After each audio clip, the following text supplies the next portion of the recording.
Hi guys, welcome to today's edition of School Lunch Prep, Tuesday edition. So today we're eating beans and plantain. First of all, I start boiling my water on the gas. Then I head over to my picked beans. I picked these beans, that's why I tied it in a separate nylon.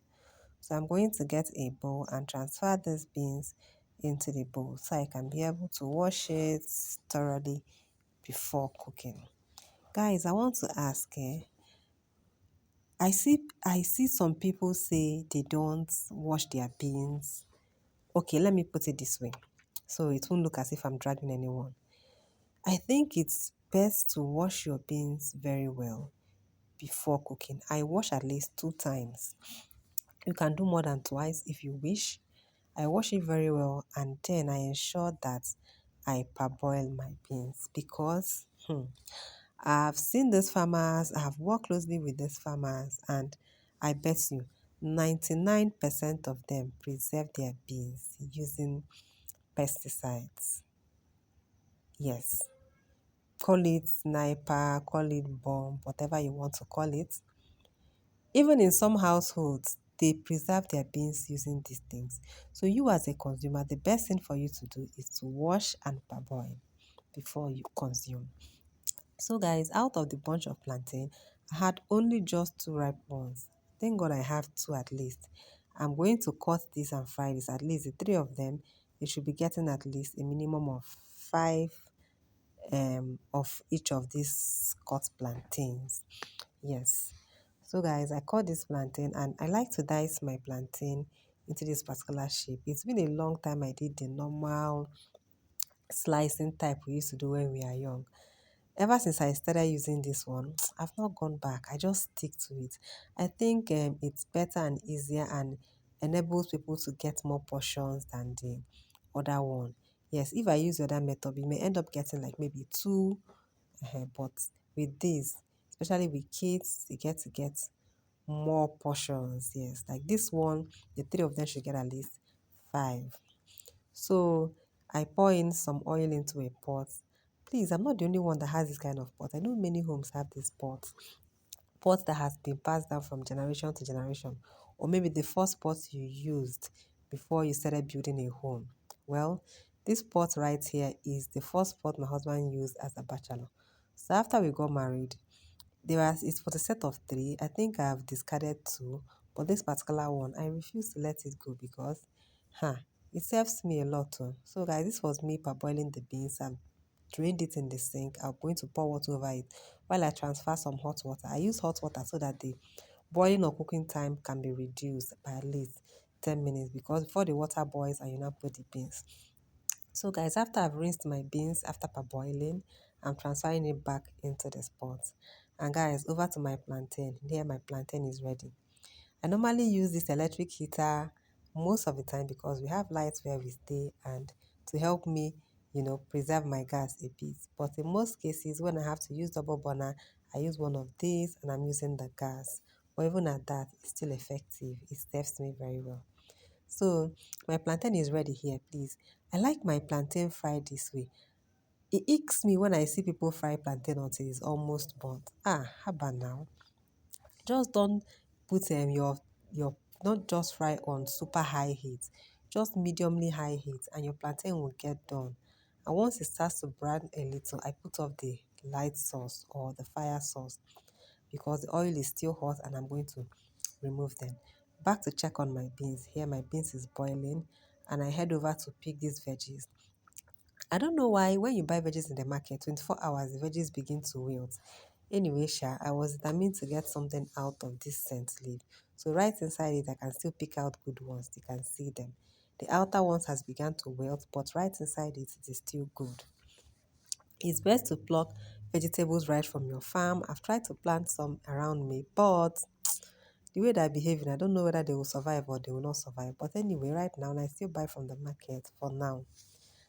So I bought this, I think 2 days ago. I used some yesterday, and this is the last part of it. I was determined to make the best out of it. I think St. Leaf is at its cheapest rate now. A medium-sized bunch of St. Leaf now sells for 100 naira. Unlike before, St. Leaf was more expensive. Anyway, I head over to my sink to put some water and wash it. Guys, I normally soak it in water to absorb some water while I pour in sachet water for my kids. Okay, on this internet, I see people pour in cold water for their children. Anyway, if your children are not allergic or they're okay with cold water, that's fine.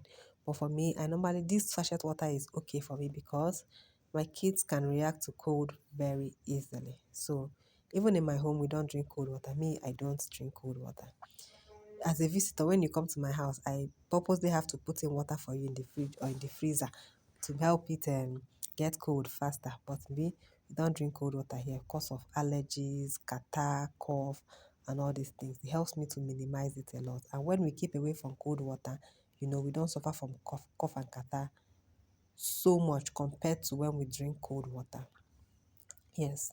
So I normally switch things up. Either I'm using this to boil water or I'm cooking this here. So the water here is boiled and I'm transferring the beans back to the heater so as I can preserve my this thing. So a quick check on that beans. I head over to my flask to preheat these flask. I normally add hot water to these flask so as to warm it up before I put food in it. It's quite effective. Depending on the kind of flask you're using, it's still important that you start it up with hot water. So back to my beans. My beans is 80% done at this stage, and I go in with my salt, my thyme, my curry powder, my pepper, my seasoning, and all water, whatever I use to cook beans. I just add it at this point. I don't usually season my beans at the beginning because I just feel that from experience I've had with so many types of beans, there are different types of beans. That some you will buy 3 hours, they're still cooking, it's not yet done. This time around, I'm quite lucky. This beans cooks in about less than an hour. 45 minutes, my beans is done. So I added my bay leaf, my chicken seasoning, just whatever I use to cook food to your taste, and you're okay with it. Here is me adding my seasoning. I normally like to use two different types of seasoning when I'm cooking. I'm using Maggi here as well as no. So I think the flavor differs and I think it will be good. Here, adding my palm oil. This is enough. I normally add my crayfish to beans immediately after adding the palm oil. There's the kind of flavor it gives off. You can try that out. Whenever you are cooking beans, add your palm oil, then go in with your crayfish. The palm oil flavor, when it infuses with the crayfish, it gives us one kind of beautiful scent. And I know that scent will be added to your beans. So I turned it up. And there's also something I noticed. I cover it up. Well, I'll tell you that later. I always miss out onions. I don't know what is wrong with me. So this was when I remember to cut my onions. I like to put it earlier, but thank God I didn't forget at all. So I cut up my onions into small sizes and I'm going to transfer it into the beans. So back to what I noticed. I noticed that beans, when it's draining water and you think the water is gone and add more water, it will become soggy. When you add your ingredients, turn up your beans, the water will come up and you see that the water in the pot is quite enough. So this will help you. I move over to my vegetables because at this point my beans is 95% ready. So one thing about scent leaf is that you don't cut scent leaf and keep. If you cut it and keep, a reaction is going to occur and it will turn brown. It's not going to be fresh and the scent may not be there. So scent leaf, once you are ready to use this, cut them immediately and add it to your food. And one thing about me, once I add my veggies to my food, then that food is ready to go down. Once I add my veggies, I turn off the heat because the heat in the food is enough to cook the veggies. Because most times, if veggies are even eaten raw, not to talk of when you cook them. So next, I head over to my flask and I start putting the food one after the other. One thing about me when I'm dishing beans, I don't add so much because beans and rice no be the same. Yes, the quantity of beans definitely has to be less than the quantity of rice so that the kids will not have to remain foods in their flasks or have a problem with my tummy is too filled. I'm forcing myself to eat because on a normal day we would eat less beans than rice. So I added my plantains. It was quite enough. Will I say 5 cubes? Yes. I think two people got six, and the last one had just five because he's not really a big fan of plantains. So set it aside, put the water, then I quickly get the snacks. We normally use Chivita or Happy Hour or Nutri Milk, whatever that is available in the market at the time of purchase. I pack my lunchbox and guys off to